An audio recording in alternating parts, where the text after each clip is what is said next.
Hey, it's Joe Mark Witt coming to you from beautiful, sunny, warm, I just love it here, Los Angeles, California. We just finished 5 days of our profiler training event here in Los Angeles. And we shot some video live from the stage around some of the red herrings or false reads in the 4-letter code. You know that, like I'm an ENFP in the Myers-Briggs system, right? So my 4-letter code is ENFP, extrovert, intuitive, feeler, perceiver. And we shot some video, you just probably saw them, the 3 videos right before this one, where we talk about the false reads or the red herrings when you're talking to somebody and trying to determine their personality type, right? And we talked about the difference between introversion, extroversion, sensing, intuition, thinking, feeling. And this is the last video in that short series, talking about the differences between judging and perceiving. So we're gonna go right now into a video where Antonia and myself, live from the stage, teaching students, talk about some of the differences there. And when you're talking to somebody determining their type, what are the false reads or red herrings that are come up with the judger-perceiver split? Things to watch out for that might trick you. A judger looking like a perceiver that looks like a judger. How do you know the difference? Watch this video, and all this is going to start to come together now in this 4-part series to show you what you might be seeing as false reads out in the wild, so to speak, when you're talking to people about their personality type. Let's get into it right now. All right, now let's talk about the final dichotomy. We've talked about EI, we've talked about SN, we've talked about TF. The last one, judger versus perceiver. In a profiling session, just thinking about the dichotomies at first, what are some red herrings that are going to throw us off as profilers? Oh my goodness, there's so many. There's so many of this one.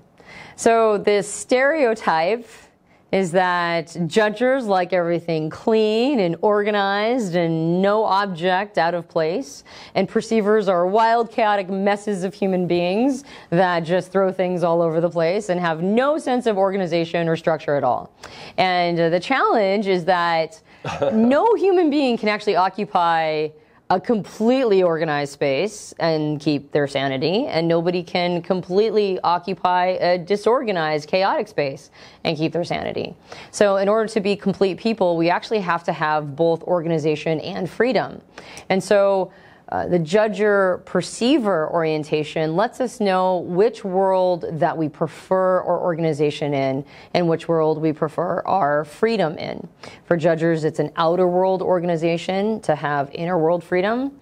For perceivers, it's an outer world freedom, which requires them to be quite organized internally, which means that they have to have their thoughts and feelings in alignment.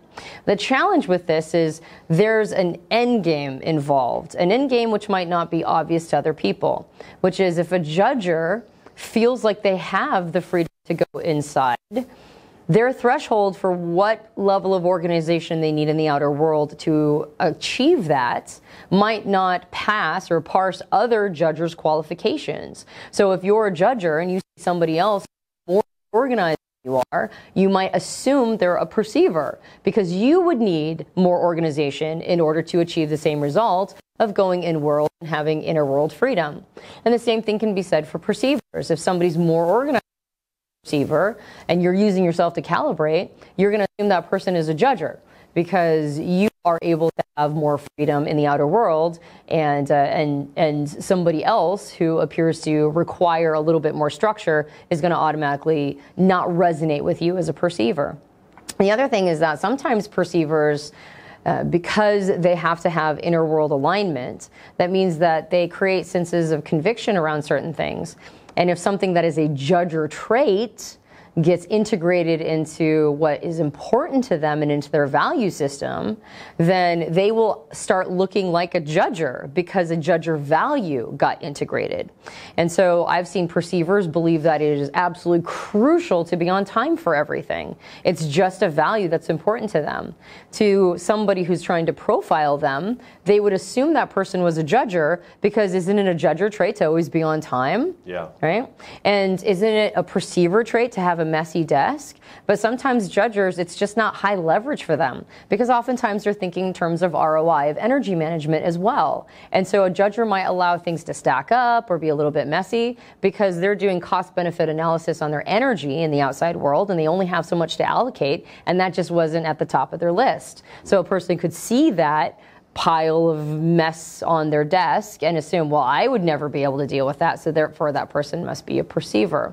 So the challenge with judger and perceiver is it's not understanding the foundation of why people are oriented towards this kind of organization versus this kind of freedom. Yeah. But when you start getting into the cognitive functions and start understanding that there are certain types that might be perceivers but might have a tendency to look more judger, and certain types that are judgers but might have a tendency to look more perceiver, then you don't get thrown off by these stereotypical red herrings. It's not just the obvious tell. You can't use shallow criteria to make that determination. It's really about getting into the wiring of somebody's mind to determine their orientation. Yeah, as an example, if you were to profile my sister-in-law, who I know is an ISFP, and you asked her about being on time, she'd actually say, no, I don't want to be on time. I want to be early. And she is.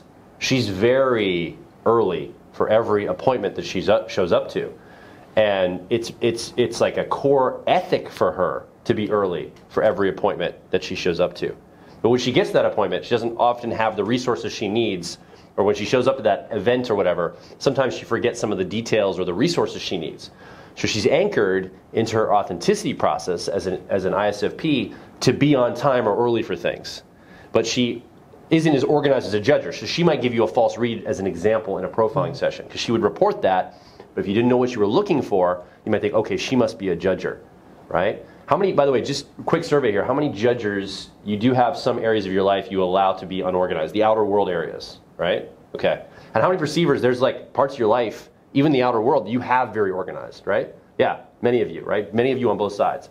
So this is something that can give you false reads in profiling sessions. And that's why, again, as we continue to talk over the next several days and through this course on how to think about these, how to see these, you're going to get much more fidelity around what you're looking for. As we look at the cognitive functions, as we look at how people are wired, what they hold dear, the things that are important to them, you're going to start to see these patterns emerge in what we're actually looking for. We're going to go deeper into what we're looking for to get away from some of these false reads that are easy to get distracted by.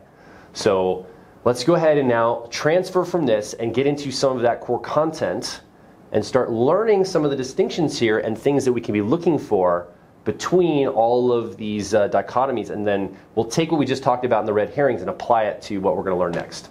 Okay, so we just saw in that last video the difference between judgers and perceivers and some of the false reads you can get when you're profiling somebody.